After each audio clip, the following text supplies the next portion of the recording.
This week was an awful week in many ways. There were just so many things going on, so many things happening, so many of this, so many of that. And it was just one of those weeks that I was glad when Saturday rolled around. To top it off, I had a meeting on Thursday in Norfolk. And after the meeting, come back out, bitter cold, get in the car, nothing. And I had just on the Saturday before been telling someone about how I've never been left stranded by my car. It's been very good to me and all of these things. Too late. So there I am, and I didn't know what was wrong because all the lights came on and the fan blew and the radio was turning on. It's like, what the heck's going on? So we tried it again, nothing. Tried to get it jumped, nothing. So finally, I had someone come look at it, and they couldn't figure out what it was, so towed it away. Haven't seen it since. So there I stood. It's like, okay, now here I am. I've got 150 bazillion things to do. I'm stuck an hour away, and I have to wait now for someone to come get me, and this is the last thing I needed. And there was St. Mary's Church right across the street. And in that moment, all of a sudden, I just felt the intense love of God. Odd to be stranded, having many things yet to do, and there was the intense love of God, almost saying, you know what? You just need to stop, and you're not doing it. So I'm going to do this. And now you have to come into this church. And you have to sit here for an hour. And you have to do nothing. So there it was. And you know what? I got everything done that I was supposed to get done. It all happened the way it was supposed to happen. And the words of Jesus ring true. Can we really add any span to our lives by sitting and worrying? Can we really make things any better by turning everything over and over in our head and trying to busy ourselves and push ourselves and make things happen? Can we really? We really can't. Because in the end, it's really not about us. It's not about what we do and how much we accomplish. It's about our relationship with God. And I'm not going to lie, I felt that relationship slipping this week. There were times when I was like, Lord, I don't have time to give prayer to you this week. I don't have time barely to give to some people who are asking for appointments and whatnot. I don't have time. I'm just not going, I'm going to hurry up and rush through my prayers. The relationship with God, struggling. Why? For what? To get some things accomplished, to meet a deadline that stood before me? Is that really what's important in the end? Is that really what makes our hearts bubble over with goodness? Not at all. It's all a waste. It's all fret. It's all gray hair for nothing.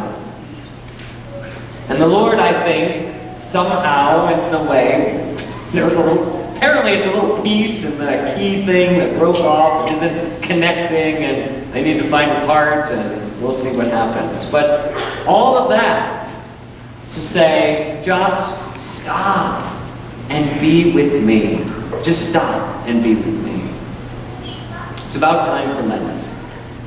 It's about time for Lent, because I get the feeling that a lot of people are in this same boat. Just talking to people and hearing what's going on in your lives. There's a lot of people who feel very stretched right now. A lot going on, and then the weather comes on top of it, and this thing, and that thing, and all sorts of stuff. And we just sometimes need to stop. And it runs counter to our mind, counter-mental. That if I stop, if I take this time to be with God, I'm wasting valuable time. I'm wasting my energy. You bet you are. We're wasting time. We're getting nothing accomplished. Nothing. And that nothing is what is everything. It is in that emptiness where there is nothing clamoring for us, where God says, here I am. But that nothingness, that time spent away, is meant then to be directed back into our stuff, because we can't walk away from everything. We have obligations. We've got things that need to happen. We've got deadlines. We've got people relying on us. We've got kids that need our attention. We've got all of these things. We can't just walk away. We're not a bunch of monks living in a monastery. We have lives that have to be lived. And so all of those things, Jesus says, all of those other things are important. You need to focus on those too. You need to have those too. But first comes the kingdom of God. And that's how we as Catholics balance our lives. It's not an either-or situation. It's not either God or the stuff of my life. Either the kingdom of God or the kingdom of the world. We live in a both-and reality. We live in a reality that says, I need to be a person of the kingdom of God, but I also need to be a person in this world. But they have their place.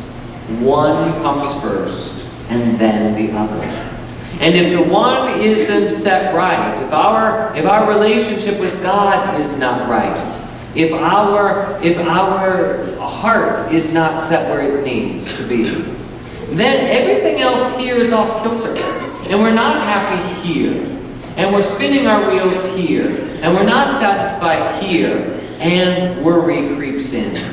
Worry creeps in, I think, because what we do is we take the kingdom of God and the kingdom of the world and we set them on an equal plane.